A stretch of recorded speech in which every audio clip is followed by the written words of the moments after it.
शेती आहे आधुनिक अवजारांची, प्रभू कृषी सेवा केंद्राची सर्व प्रकारची शेती अवजारं, स्पेअर पार्ट्स आणि विश्वासार्ह सेवेसाठी एकच नाव, प्रभू कृषी सेवा केंद्र व प्रभू ॲग्रीमार्ट कुडाळ।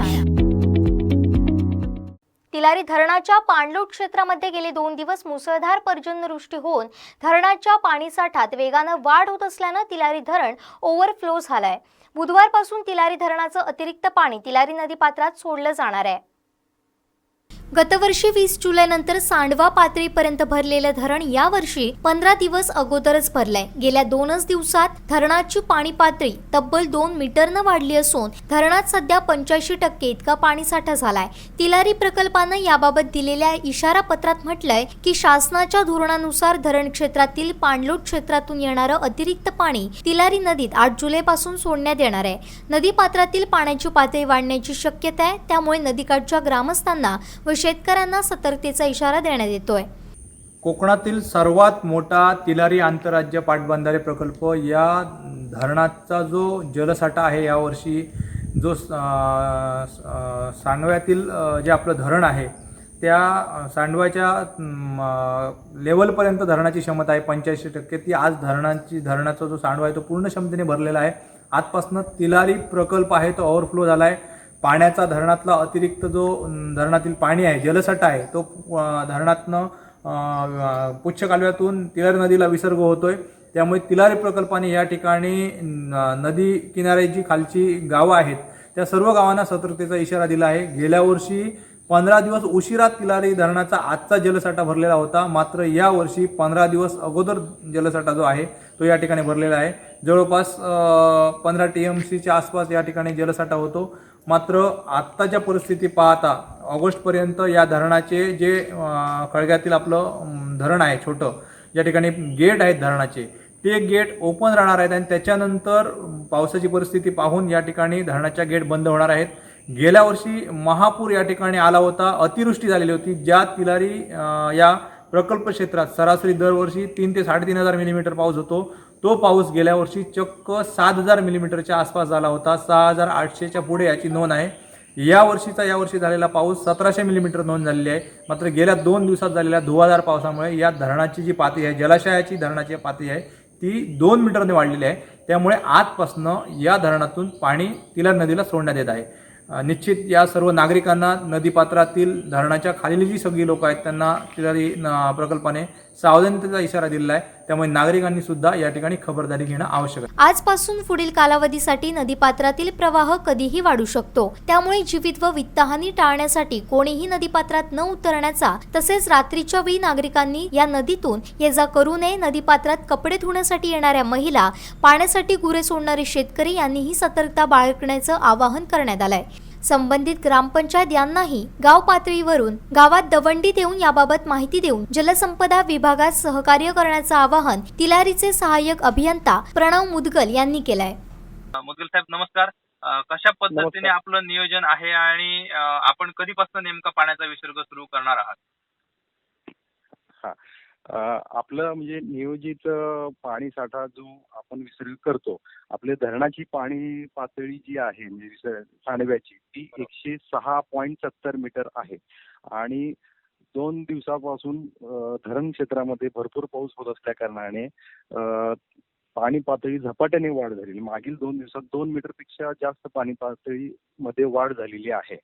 आणि मग आता आमच्या ज्या धरणाच्या हे ROS आणि GOS म्हणजे धरण परिचलन आणि द्वार परिचलन हे जलसंपदाच्या मंजूर ह्याच्यानुसार त्याच्यानुसार आपण दरवाज्यांचे उघडझाप करतो। याच्यामध्ये साधारण आपण 31 जुलैपर्यंत आपण धरणाचे दरवाजे पूर्णपणे ओपन ठेवतो। म्हणजे 31 जुलैपर्यंत आपले सांडव्यावरून जे काही पाणी येणार आहे ते सगळं नदीपात्रात येणार आहे।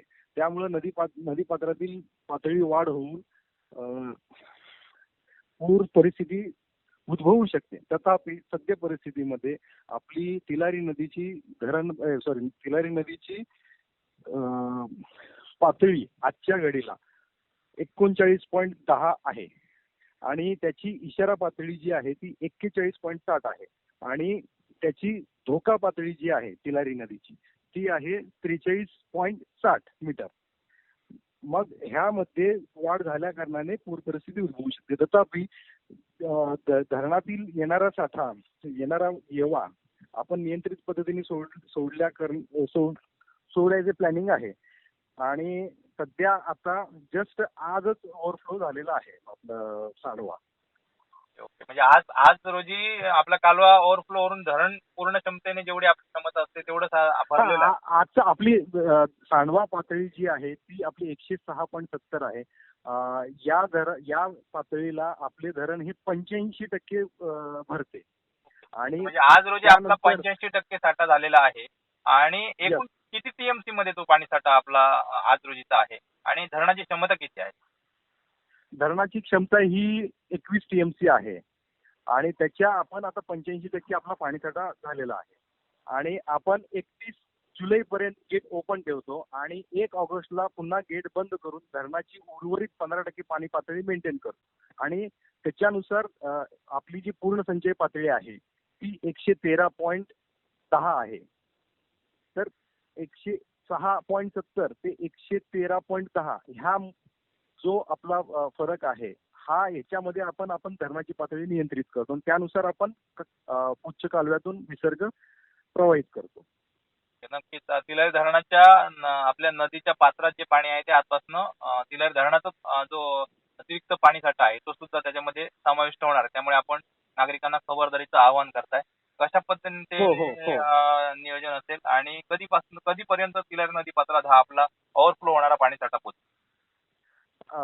आता पावसाळा म्हणजे आता ज्या अर्थी आपला सांडवा प्रवाहित झालेला आहे त्या अर्थी प्लस आपल्या तिलारी नदी पात्रामध्ये आजूबाजूचे पाणलोट क्षेत्रातील पाणी, धरण पाणलोट व्यतिरिक्त नदीचं जे पाणलोट क्षेत्र आहे त्याच्या उपनद्या, ओढे, नाले याच्यामधून देखील पाणी प्रवाहित होत असते. त्यामुळे नदीच्या पाणी पातळीत वाढ होते पावसाळ्यामध्ये. त्यामुळे लोकांनी खबरदारी घ्यावी. आम्ही त्या पद्धतीने नदीकाठच्या सर्व ग्रामपंचायतींना आम्ही धोक्याची किंवा इशाऱ्याची आम्ही पूर्वकल्पना देत आहोत, आजच देत आहोत. आणि त्यानुसार आमचे महसूल व पोलीस यंत्रणेसोबत आमचं कोऑर्डिनेशन असणार आहे. आणि आमची या संदर्भात जिल्हा आपत्ती व्यवस्थापन विभागामार्फत कलेक्टर मॅडमने आमची मीटिंग घेतलेली आहे. तालुका लेवलला तहसीलदार साहेबांनी आमची मीटिंग घेऊन आमचं सगळं कोऑर्डिनेशन करून टीम आमचं नियोजन आहे. आणि नदी पातळी जर वाढत असेल तर आपण त्या ग्रामपंचायतींना आपल्या पोलीस, महसूल व आम्ही असं तिघत्र यंत्रणेही मिळून आम्ही खबरदारीचा उपाय म्हणून जीवित होणार नाही या प्रकारे आम्ही नियोजन करत आहोत. साहेब धन्यवाद आपण दिलेल्या माहितीबद्दल. धन्यवाद. ताज्या अपडेटसाठी सिंधुदुर्ग लाईव्हला सबस्क्राईब करा आणि बेल आयकॉन प्रेस करा.